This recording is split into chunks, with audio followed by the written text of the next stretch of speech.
The Atlanta Caribbean Parade and Festival has been going on here in Metro Atlanta since 1988, but this year something didn't go as planned. Police say that they were forced to shut down this traditional event because of a permit problem. CBS 46's Ayani Hughes live in Atlanta to explain that contract confusion. Ayani?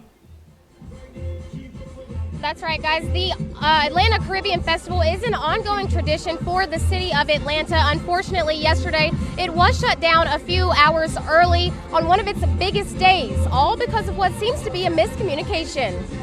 The Atlanta Caribbean Festival is a tradition that's been in the city of Atlanta since 1988.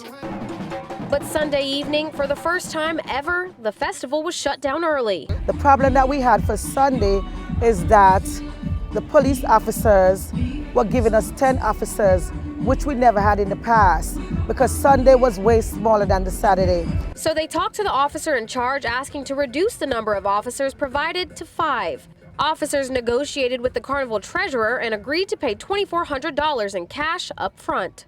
I drove all the way home to get this cash to come back, and on my way back, my treasurer called to tell me that they said no, they don't want the $2,400 again. They want the full $4,800 up front in cash. A problem they've never had in the past. For the sake of the festival, organizers were willing to compromise and pay the full price, but couldn't pay that amount in cash. I think there was a lot of miscommunication that happened along the way. She says officers weren't happy because they weren't being paid in full. However, they did try to pay them by check. There was an error on the check from the night before. However, the next morning I was able to rectify that check, even trying to give them bank transfers, cash transfers.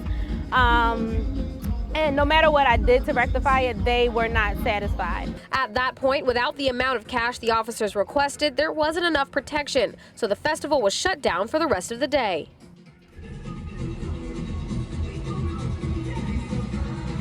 And guys, organizers tell me they do feel they were mistreated, and they plan to address this situation and this issue with Mayor Lance Bottoms in the coming months, all to hope that they have a possible solution for future carnivals. Live in Atlanta, Ayani Hughes, CBS 46 News.